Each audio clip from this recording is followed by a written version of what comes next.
murakoze cyane. Amazina ni Gategeko Eric. Mu busanzwe ndi chairman cyangwa se perezida wa Mutuality. Nanjye nitwa Munezero Gaston. Ndi coordinateur w'igikorwa cyitwa Miss Mulenge, nkongera nkaba CEO wa Terezia Wise.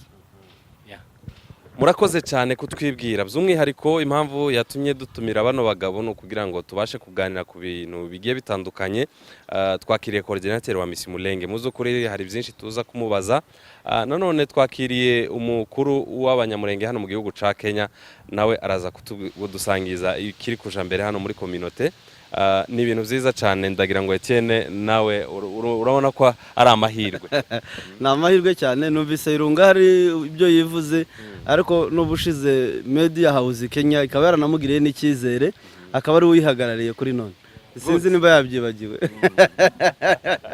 Ziracyari inshingano shasha. Iyi titre sindabasha kuzoza nyibuka, ariko kandi ndanashimira abagize media ya Kenya bangira icyizere bakangira chairman cyangwa se perezida wa media Kenya yose, comedy actors, abanyamakuru, bira byose bigize media, kabandi umuyobozi wabo. Kaduhere ku mukuru w'abanyamurenge hano mu gihugu ca Kenya, ariwe utuyoboye twebwe twese. Amakuru mashasha, mugani w'abasaza ngo amakuru na maki, niki kija mbere hano mu mujyi wa Nairobi cyangwa se muri Kenya muri rusange, aho muyoboye Mutuality y'abanyamurenge muri kino gihugu? Hano muri Kenya ni ibisanzwe, na amahoro, abaturage bose baratekanye. Cyambere nuko umutekano ubuhari, usibye nyine mu buhunzi byose byuzuriye rimwe kuko turi impunzi, ariko kandi abantu bose barakomeye, na amahoro.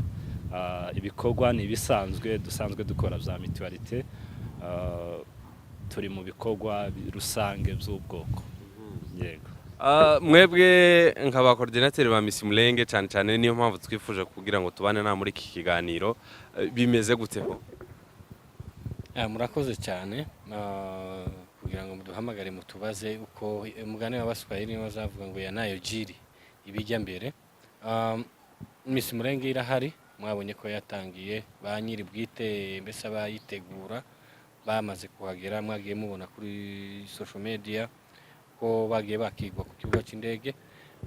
Tukaba turi mu manama atandukanye yo gufixa amakalenda, kuko ibindi byose byamaze kurangira, mwagiye mubibona ku mafishe nk'ibihembo no kwamamaza, guhamagarira aba contestant cyangwa se abakobwa guhatanira iri kamba ry'umwari mwiza cyangwa se umukobwa mwiza w'umunyamurenge.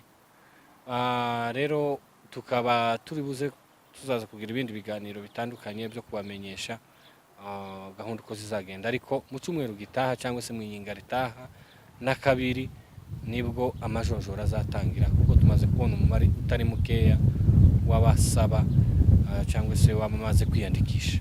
Rero Miss Mulenge rwose ibikorwa birarimbanyije rwose, ubu bimeze neza, vibes ziratwika.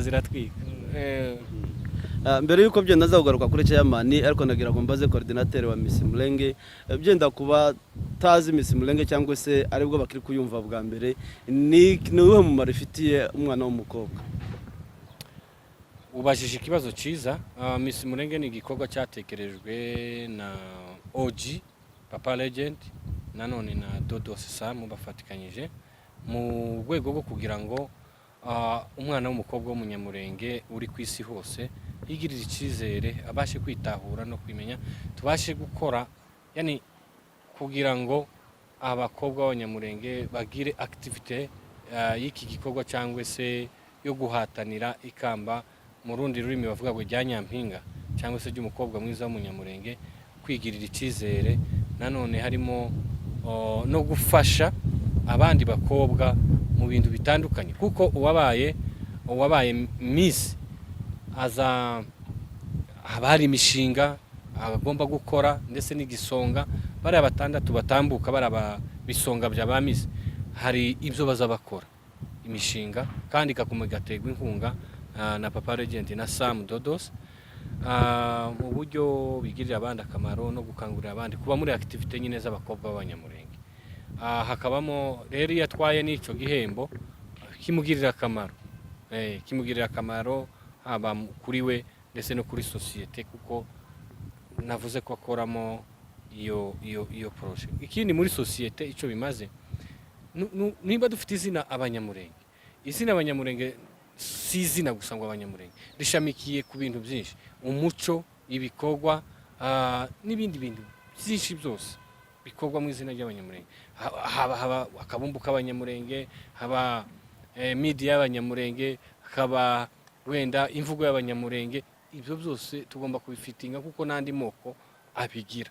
Rero ni kimwe kiza cyuzuza inshingano z'ubwoko cyangwa se activity igomba kubera mu bwoko. Urumva ko nayo n'indi activity yaje mu bwoko kugira ngo izikurikiranwa ibeho, itanga amasomo. Urabona hari igihe bazabaza ururimi rw'Ikinyamulenge, hari igihe bazakangurira abana umuco w'Abanyamulenge, kuwumenya, umukobwa w'Umunyamulenge yitwara gute, ibintu nk'ibyo n'ibindi byinshi. Kubatinyura, gutinyuka gukora, gutinyuka kuvuga uwo ari we, gutinyuka ese kwigira, umuco wo kwigira. Akoze cyane. Hanyuma byenda ngarutse kuri chairman uhagarariye Kenya yose muri rusange, nubwo dukunze kuvuga Nairobi, hari nka za Kajiado na za Kiambu, hano ntabwo ari muri Nairobi. Kubera iki nk'umuntu uhagarariye Kenya yose muri rusange usanga activity nyinshi z'Abanyamulenge zikunze kubera muri Kenya, kezi za Miss Mulenge turi kuvuga, ejo bundi twabonye iwacu tonight, ibitaramo bigiye bitandukana, za Mulenge Award, za Mulenge Got Talent. Niye mpamvu usanga ahantu hose hari Umunyamulenge, ibikorwa byinshi biri active bikorerwa muri Kenya? Ndatekereza ko wenda impamvu byinshi bibera muri Kenya nuko kuri ubu niho haherereye ubwoko bwacu bwinshi. Niyo mpamvu nyamukuru tugomba kuhategura ibikorwa byinshi by'ubwoko, cyane cyane nk'iby'urubyiruko kwiteza imbere mu bikorwa bitandukanye, ibikorwa by'imyidagaduro. Ibyo byose ntitworeka kubikora mu gihe turi hano nk'ubwoko kandi turi benshi. So ibyo ni ngombwa kuko ahantu duherereye izo activite zose zigomba kuhaba. Hanyuma tukiri kuri chairman, iyo mubona hari abantu bava impande zitandukanye nk'aba bavuye muri Amerika, abavuye muri Australia, bakaza bazana ibikorwa hano Nairobi mubereye n'ubundi umuyobozi, mubyakira gute? Nka message yindi mwoha n'abandi bantu batandukanye noneho kugira ngo babizane noneho no mu rubyiruko muyoboye? Iyo abantu batandukanye baza bakazana ibikorwa hano Nairobi, nawe urabyumva biradushimisha cyane kuko ni muri community yacu, kandi ababizana surtout nabo mu bwoko bwacu baba bazi ibibazo byinshi dufite no mu rubyiruko tugomba kubaho kimwe n'abandi. So iyo dufite abantu bamwe nk'aba Samu n'abandi n'aba Oji, titwareka kubishima, turabishima kandi tubibashimira kubera kuko batuzanira ibikorwa byinshi byo gufasha ubwoko, n'abandi barahatandukanye twifuza kuko n'ubundi babizana, tugakomeza ubwoko bwacu gufasha imfubyi, abapfakazi, urubyiruko kwizamura, ibikorwa nk'ibyo ngibyo. So umwe yabizanye cyane cyane wo mu bwoko bwacu, titwareka kubishima kandi tunabimushimira. Hanyuma mbere yuko nja kuri coordinator gatoya, hari wenda batumva ko Abanyamulenge bagakwiye kugira wenda ibyo bikorwa by'ubwiza, bagakwiye wenda gukora ibindi bikorwa bitandukanye, ariko batarumva ko icyo kintu wenda cyabaho. Ushobora kubabwira iki? Ku Banyamulenge ntabwo ari ngombwa?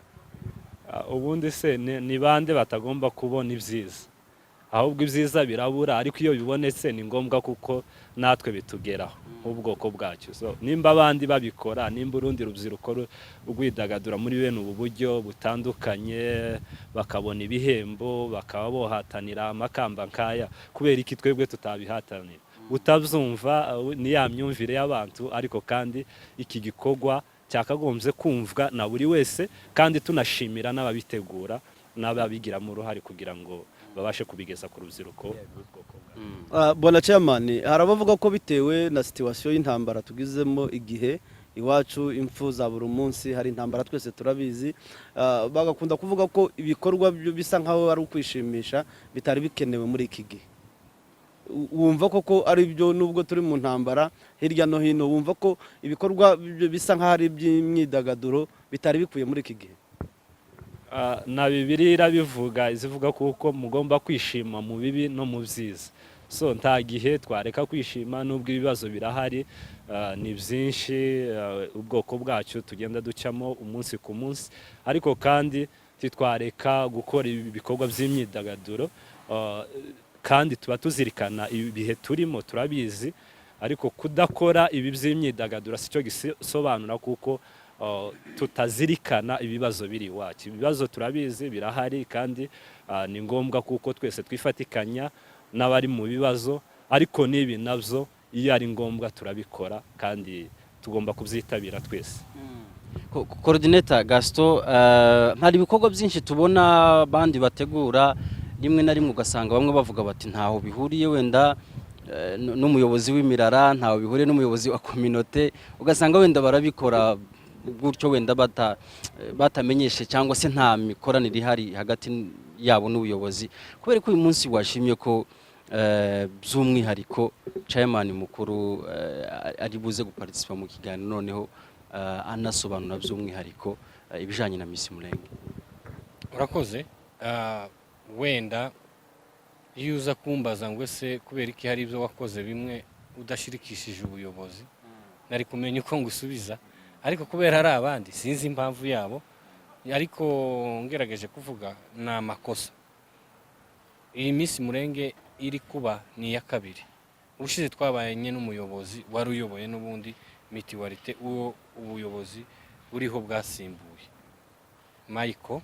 Twarabanye, yaradushigikiye kuva dutangira, twarabimenyesheje kugeza birangira, niwe watanze n'ibihembo. Kuri iyi round nayo dufite umuyobozi wacu, twarabimumenyesheje, barabizi, barabikurikirana, turicarana umunsi ku munsi tukabiganiraho, kandi amaze kubivuga. Ni gute atashigikira activité z'urubyiruko ayoboye? Nta kuntu rero hari ibikorwa bimwe, niba ari umuyobozi w'Abanyamulenge titubitsinda, ntibiteye isoni, ntibiteye ipfunwe, n'umuyobozi w'Abanyamulenge nuvuga ngo abayoboranye n'ibi activité zose bakora. So mu rwego rero rwo kubyubahisha no kugira ngo byezwe kandi bimenyeshwe ubuyobozi, bigire na impact cyangwa se bibe biri na secured, nuko tubimenyesha ubuyobozi. Icyambere tuba tuzirikanye ko tuyobowe kandi tuba dukoze inshingano, nawe urabyumva. Ikindi nabo baba bamenye yuko abo tuyoboye bagira ubwenge, bazi ko bayobowe kubera iki mukora ibikorwa. None se iyo umuntu ari umunyeshuri, hari ikintu wokora umubyeyi atabizi? Ushobora kudropinga ishuri ukaja kurinda umubyeyi atabizi, ushobora kuja mu ma competition ntubibwira umubyeyi. Aba ni ababyeyi bacu, icyo dukora cyose tubagisha inama, turabahamagara, muze murebe, muze tubane, mudushigikire, muze mubyeze. Ndumva nta gikorwa kigomba kuba niba hari n'abagikoze ubuyobozi butamenyeshejwe.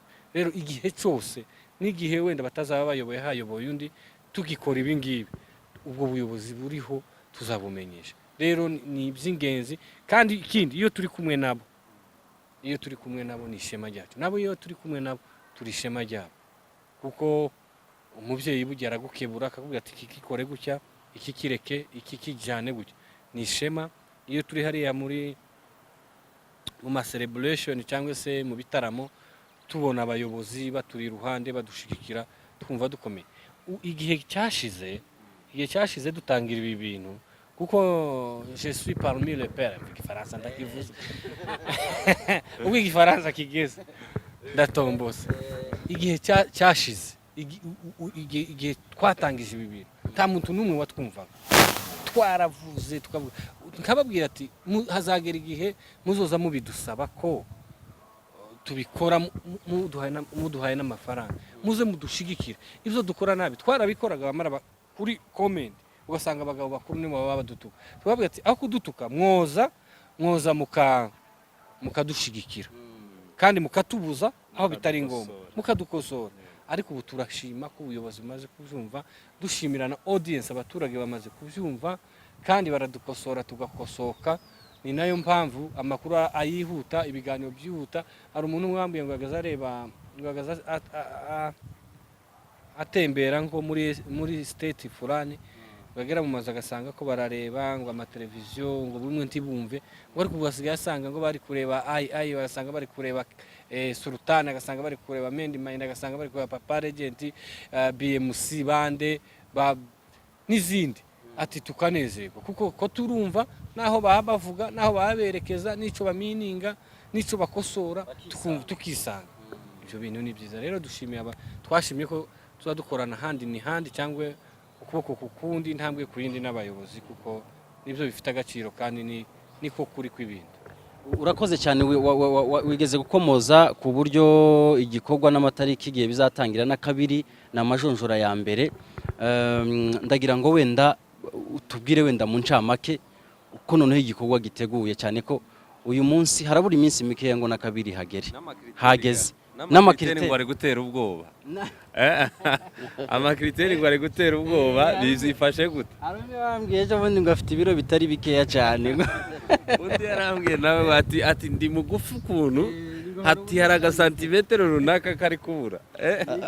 Ariko njye hari n'uwambwiye mu by'ukuri ngo mu bakobwa bazitabira ngo ashobora kuba ari mwiza mu ba mbere, ariko ngo ikibazo amashuri ngo yagarukiye mu wa gatanu segondere, ntimwonyemerera ngo nze.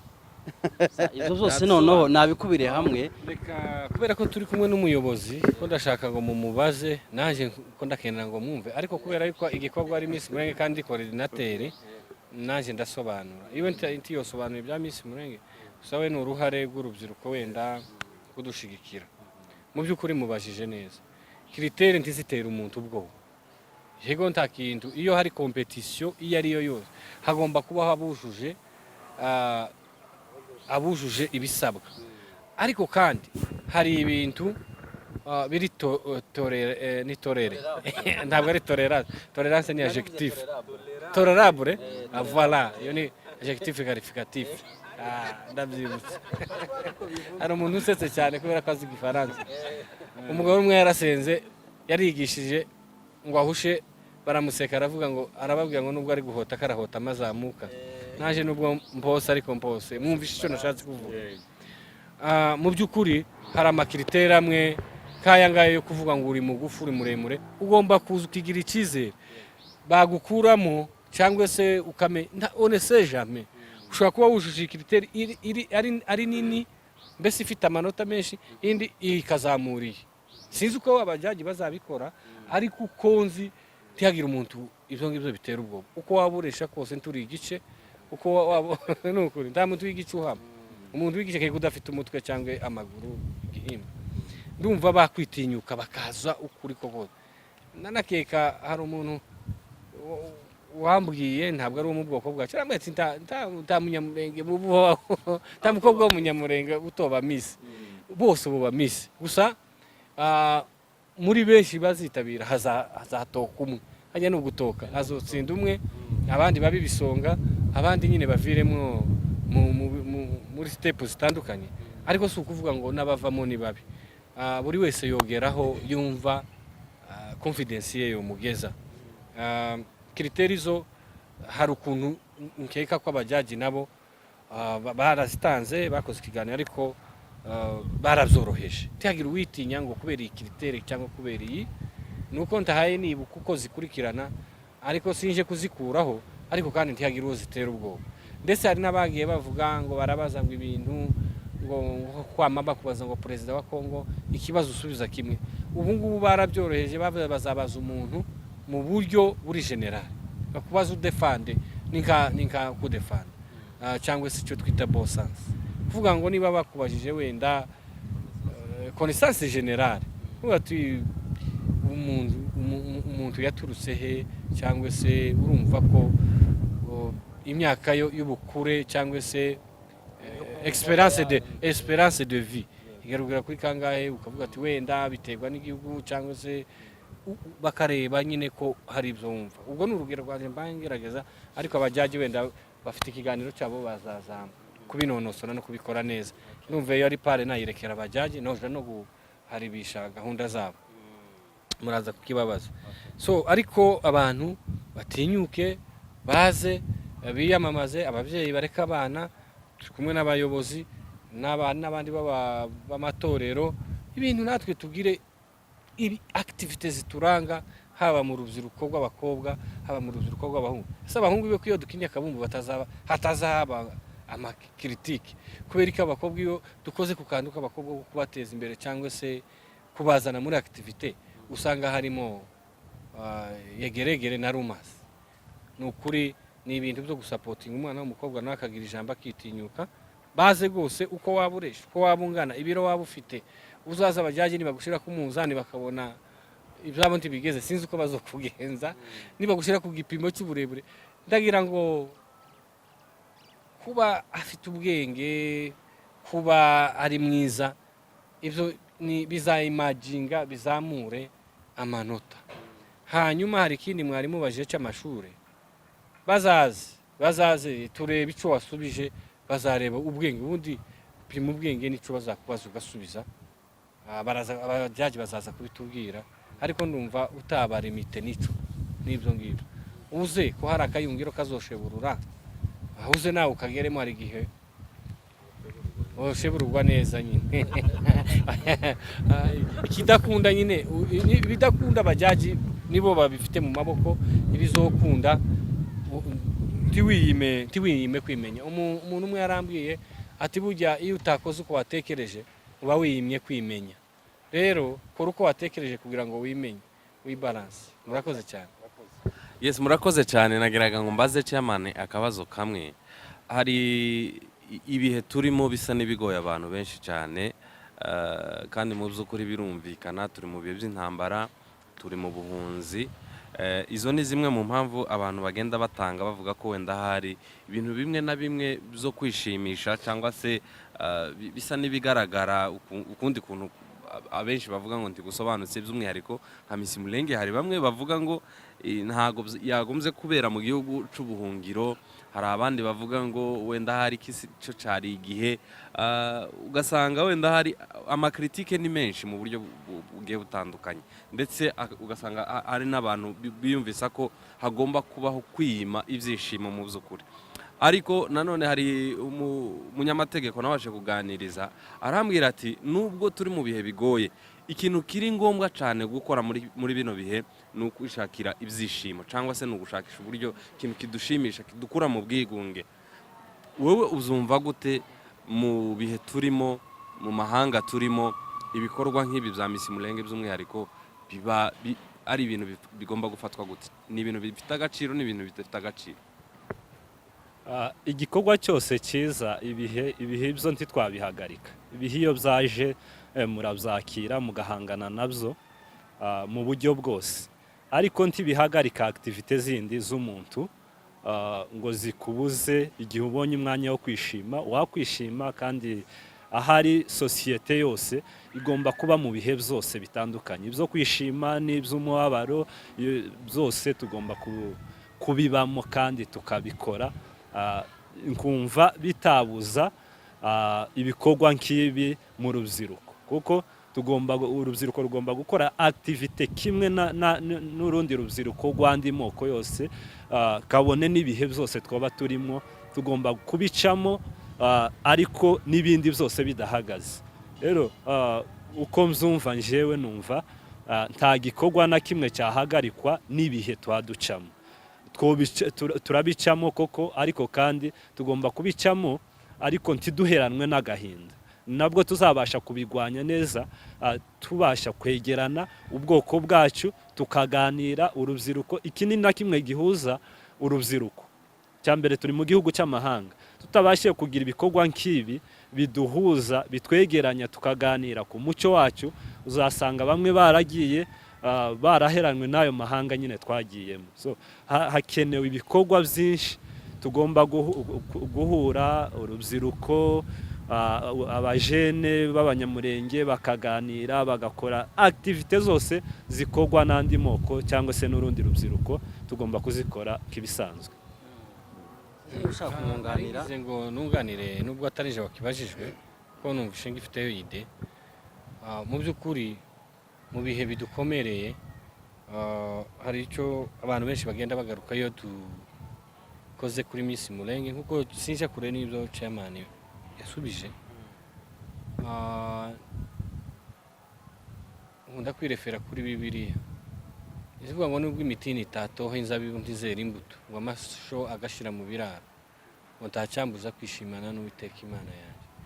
Kimwe mu bituma imitima isubira mu bitereko cyangwa se twiha terapi twivura ni ibikorwa, ni activity, ariko ducecetse nk'uko babivuze twoheranwa n'agahinda. Ndibuka mu Rwanda igihe jenoside yabaga hari itorero ry'aba ryitwa Impara, bapfuye bamwe babataye muri Nyabarongo, abandi babiciye ahantu bita i Nyanza bavuye kubyina kuririmba i Butare muri kaminuza. Kuvuga ngo no mu bihe bigoye ntiduhagarika activité. None se ugiye ku mabici ntusanga abantu bari koga, ugiye mu maklabu ntago usanga abasore bari mu tubare, ugiye mu kanisa ntusanga abasore bari gusirimba. Byose ni imyidagaduro. Tugomba kwidagadura, icyo tutagomba gukora ni ukwiyobagiza no kurenguka no gusa nkaho bitujanye, ahubwo twidagadure twibuka ko turi mu bihe bigoye, tubiganiraho bitubabaza. Iyo umwanzi aguteye akakuzonga ukamwereka kubabaye abageze ku cyo ashaka, ariko iyo uhanganye n'umwanzi ukamwereka ko kubaho ari ugukomeza ubuzima, ugakomeza ubuzima uba umutsinze.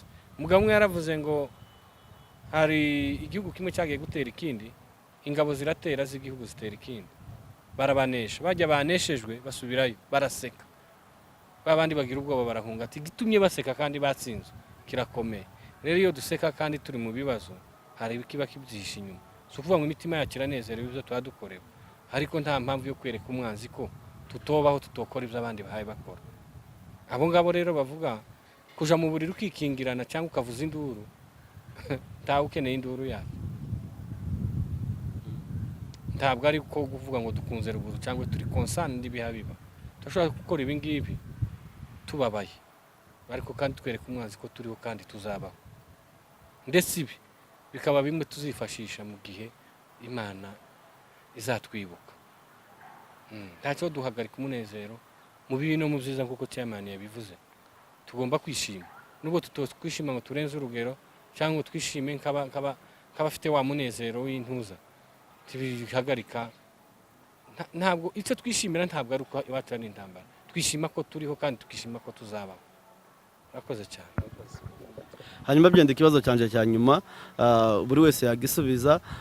Aya ni amahirwe y'imboneka rimwe niko nabyita, cyane cyane aza agana ku bakobwa cyangwa se ku bana b'abakobwa, agamije kubateza imbere, kubatinyura, haba kuvuga mu ruhame ndetse no gutekereza imishinga ikomeye. Rero nirihe jambo mushobora kugendera bariya ababyeyi batarabohoka, kuba bumva ko yari amahirwe borekura abana babo bakaza kugerageza amahirwe yabo ndetse bakatinyuka, haba kuvuga mu ruhame, haba izo project, kugira ngo bigire, ariko hakiri ababyeyi batarumva icyo kintu. Mbereye kuri chairman, nk'uwo mubyeyi ugifite iyo mindset yumva ko atarekura umwana we, wamubwira iki? Icyo namubwira, rimwe na rimwe ababyeyi buriya ntibima n'abana cyangwa babuza abana kubera wenda hari ikindi babibonyemo, habamo no kudasobanukirwa. Baze bareka abana, babahora abana, baze bagerageze amahirwe yabo, biteze imbere kimwe n'abandi bana bose bahora muri ibi ngibi, bakabikora, bakagirirwa ayo mahirwe, bakiteza imbere. On ne sait jamais, ntazi umugisha w'uyu mwana aho uri, ejo wasanga yiteje imbere akagera kuri byinshi bikomeye. Ni no gutinyura umukobwa cyangwa se umwana w'umunyamurenge, nawe akiyumva akumva kuko ahari nk'umukobwa w'umunyamurenge kandi afite ijambo yovuga akanageza no ku bandi, akaba yogira n'icyo akora, n'abandi bakamwigiraho kimwe n'andi moko aza abikora. Murakoze. Nanjye ndashishikariza ababyeyi kugira ngo bareke abana baze, ni amahirwe akomeye yo gutinyura abana no gutuma abana bagira indangagaciro zo kuguma gutekereza iwabo. Harimo inyungu nyinshi no kurerera abana muri sosiyete y'umuco wabo. Hari umwana ubushize nkunda kubivuga, simvuga papa we ariko yabaye hano herezima baza kuja hanze. Uwo mwana haje irushanwa ryitwaga ngo ni Miss Zulu. Jewe mama we yarampamagaye, nagiye na madamu turara twicaye, twagiye kumushigikira muri hoteli iri hariya haja Rangata bari gutora. Umwana yitwa Esther, Miss Esther, yara performinze ubu ari mu Bufaransa, ayamamariza kampuni, ari kwiga ariyamamariza kampuni ikomeye yitwa Gucci, arahembwa amafaranga menshi, arimo kongera ubumenyi.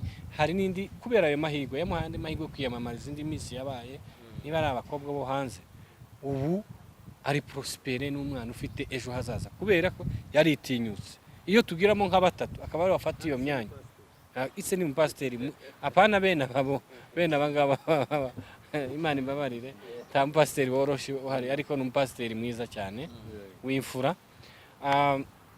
kubera ko ari umuntu ubyumva bisobanukiwe, intellectual, yahaye umwana amahirwe. Dore aho ari kuba mu Bufaransa uri kwiga moshere, wishyurirwa buri kimwe cyose, wamamariza kampani ikomeye. Simvuze ngo abiyamamazana, ariko yoba inzira. Twabonye bamwe bagiye bohereza inkunga ruguru, bakavuga ngo arohereza amapads abana b'abakobwa bari ruguru, akamara umwaka abikora kubera ko banyuze hano. Ico ni ikintu cyiza. Uwo mwana wenda ati yarazi ko na ruguru abakobwa babo batagira cotex, ariko kubera yakoze umushinga, kubera iyi Miss Mulenge arabimenya, arafasha. Hari abandi bagiye zana kivara mu nkambi, ati kumbe dufite bene wacu abakobwa adashobora no kwigurira n'umwenda muto, bakagenda bakabafasha, barabafasha, bazakurana uwo mutima wo gufasha no kubatoza. Ikindi ababyeyi ni barakura abana, ari umazi zibagenda ntazihari, nta kintu kibi kirimo. Turi kumwe n'abagabo b'imfura, abacamanza bahagarariye ubwoko, ba Jaji Vubi, natwe turi abagabo bahagarariye imiryango yacu n'indi idushamikiyeho. Ndumva rero ababyeyi bobohora abana, kuko hari abana benshi bagiye bavuga ngo jewe ndabishaka, ariko umubyeyi nankundira nzaza.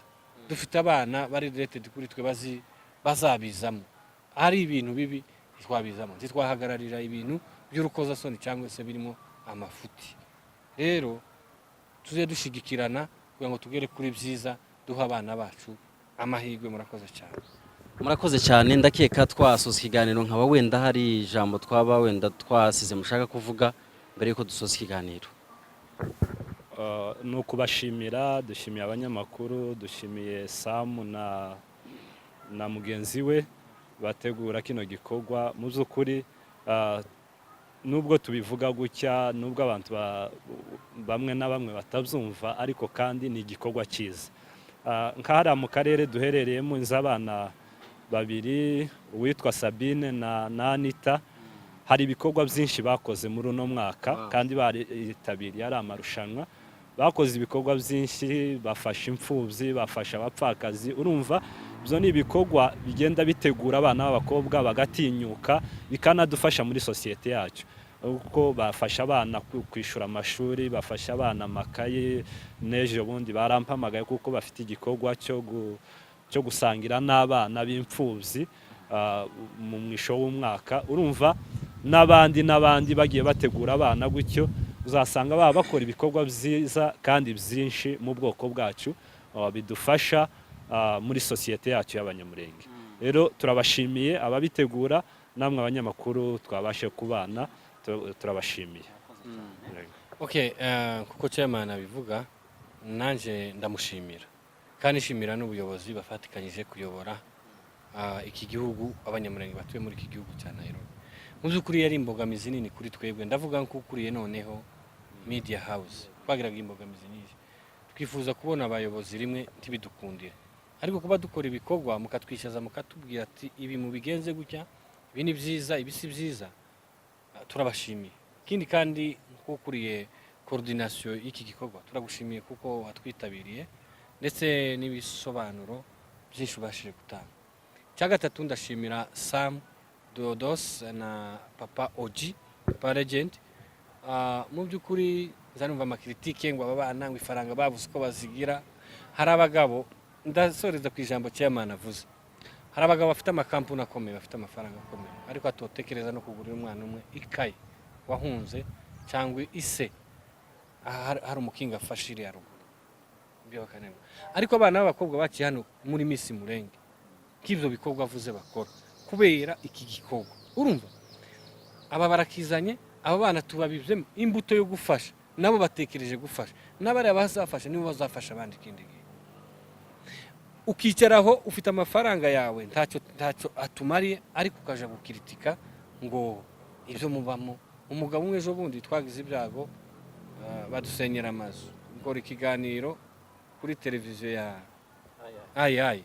Umugabo umwe arampamagara arambwira ati sha, aturi umugabo, ati wowe ufite icyo gisebe kingana gutyo ukabasha ugahumuriza abandi, ati icyo ngwangira uzuja muri turiya tw'abana turiya uzugendera iki mu bana. Nambwira ati ntegereye abana, n'iri jambo mbaye mvuga sinakabaye ndifite, kuko tutegereye abana nta murage bazagira wo kwigira, ntabwo bazamenya inzira bacamo. Reka twegere urubyiruko ruto kugira ngo turuyobore mu nzira turuganisha ku iterambere n'umurage wo kwigira, kugira ngo ejo tuzobe dufite urubyiruko rusobanutse. Aho kubipfobya tubishigikire, tuze tubikosore nk'uko turi kumwe n'abayobozi bacu. Bwana chairman, ubuyobozi mubadushikirize aya makuru, kandi twabaha invitation muzabane natwe, muze mudushigikira, muze mufata akanyafu mudukubitaho twakosheje, turi barumuna banyu kandi tuzagendane, igihe nicyagera tuzagerayo. Turabashimiye, dushimira na audience n'abandi bose badushigikira, nubwo mvuze abo hari abandi bavuga ati ibi bikorwa rwose bizigisha abana kandi ari cyo bifasha societe yacu. Namwe abazakurikira ikiganiro turabashimira, n'ukuri byimazeyo. Ikintu cyose niyo umuntu ari kuvuka, impundu ziravuga, ariko haba hari ururibwe bwabaye ku mubyeyi. Nta cyiza kitagira imbogamizi cyangwa se uburibwe. Tuzabigeraho bitwisha kuya, ariko bizaba byiza umunsi buri wese azabasha kubihagararamo neza. Murakoze cyane. Murakoze cyane. Mu izina ry'abanyamakuru bose reka nshimire abatumirwa bacu twari turi kumwe, mpereye kuri chairman, mwakoze cyane kwitabira ubutumire bwacu nk'itangazamakuru. Nshimira Gaston Ilunga, coordinateur w'iki gikorwa cya Miss Mulenge, mwakoze cyane. Hanyuma imyiteguro myiza niko twavuga, na audience muri rusange, reka tubashimire kuba mwakurikiye ibiganiro kugeza ku musozo wabyo. Mwakoze cyane rero, mukomeze mugira ibihe byiza, tuzahure na kabiri na majonjora, hanyuma ibindi bikomeza bikurikiraho. Muri rusange kalendari ngire ngo mumaze kuyibona uko ibikorwa byose bizakurikirana. Mukomeze mugira ibihe byiza, ciao ciao.